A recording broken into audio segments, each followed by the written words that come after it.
Bismillahirrahmanirrahim. Assalamualaikum warahmatullahi wabarakatuh. Salam sejahtera untuk kita semua.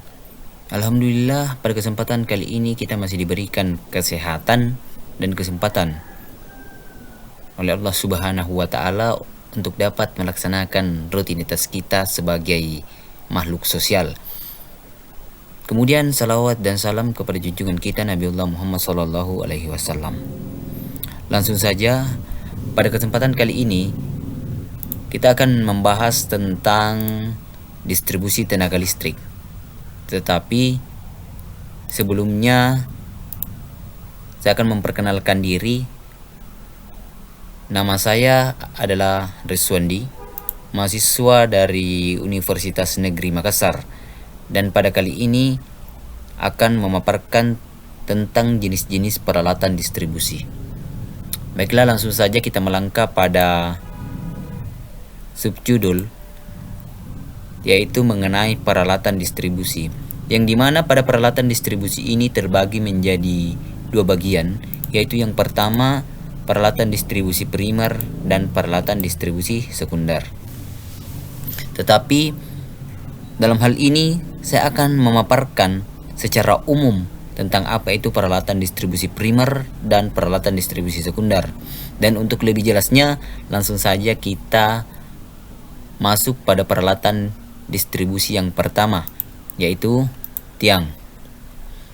Nah, di mana tiang berfungsi untuk meletakkan penghantar serta perlengkapan sistem distribusi seperti transformator, isolator, recloser, dan sebagainya. Tiang juga dibagi menjadi tiga jenis, yaitu tiang kayu, besi, dan beton sesuai dengan apa yang kita inginkan. Kemudian yang kedua adalah penghantar.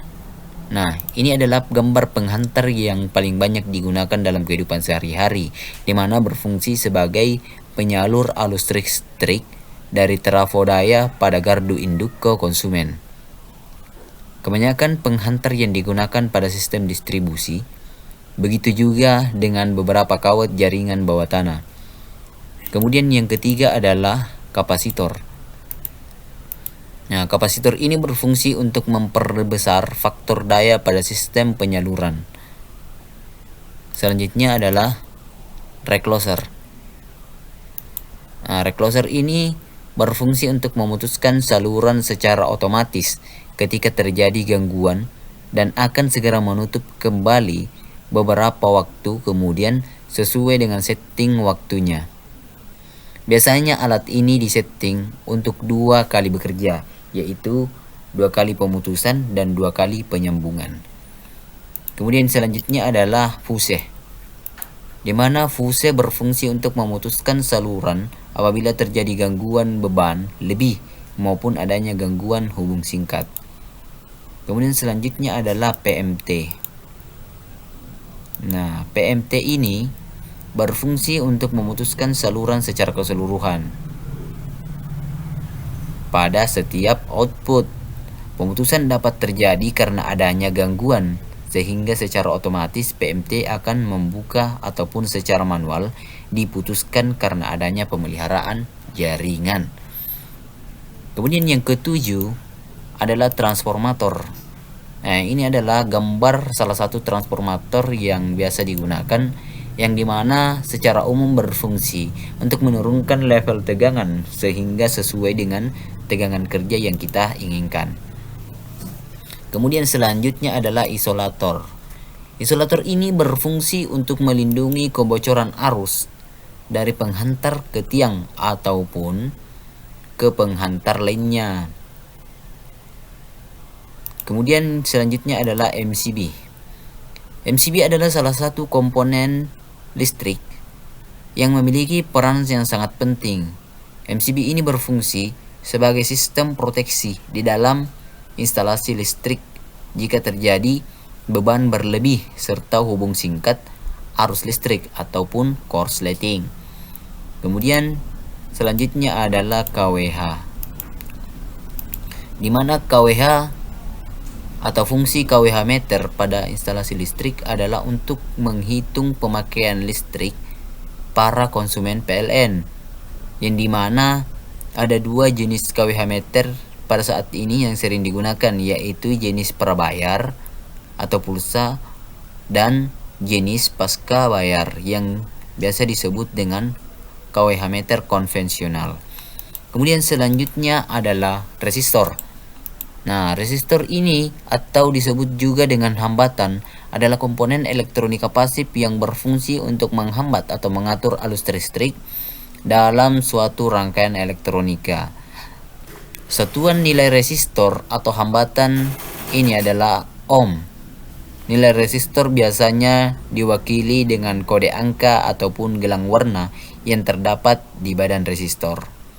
Kemudian selanjutnya adalah induktor.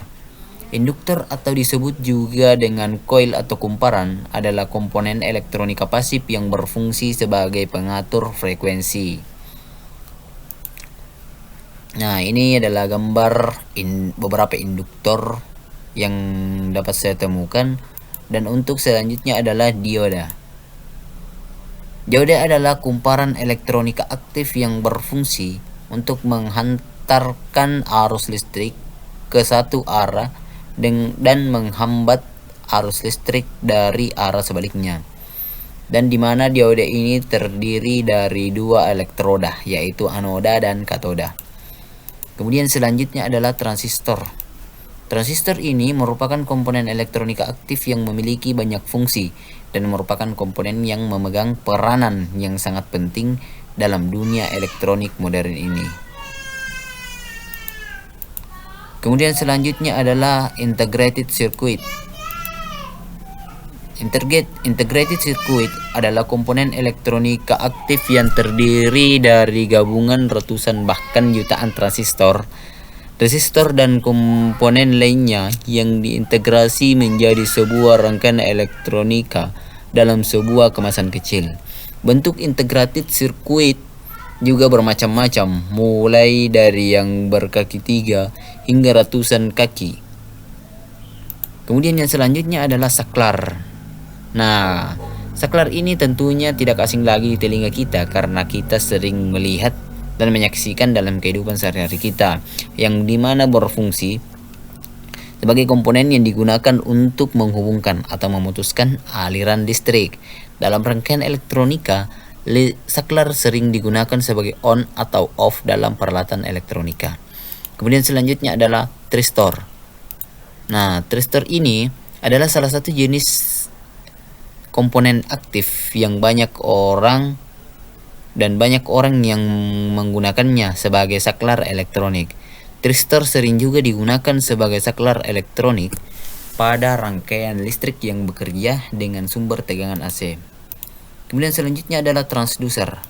Transducer ini adalah salah satu komponen aktif yang berfungsi sebagai elektronika yang dapat mengubah besaran fisik menjadi besaran listrik ataupun sebaliknya. Biasa juga disebut dengan pemeriksaan. Kemudian selanjutnya adalah potensiometer. Potensiometer ini biasa juga disebut pemeriksaan yang berfungsi sebagai penghambat arus dalam rangkaian listrik. Nilai resistansinya dapat diatur. Kemudian yang terakhir adalah trim pot. Trim pot ini berfungsi sebagai penghambat arus dalam rangkaian listrik, sama dengan potensiometer tadi. Nilai resistansinya juga dapat diatur. Nah, itulah beberapa peralatan distribusi yang dapat saya jelaskan. Apabila terdapat kekurangan atau kesalahan, mohon dimaafkan karena ini adalah tahap pembelajaran untuk saya. Dan untuk ini saya akhiri dengan ucapan wassalamualaikum warahmatullahi wabarakatuh.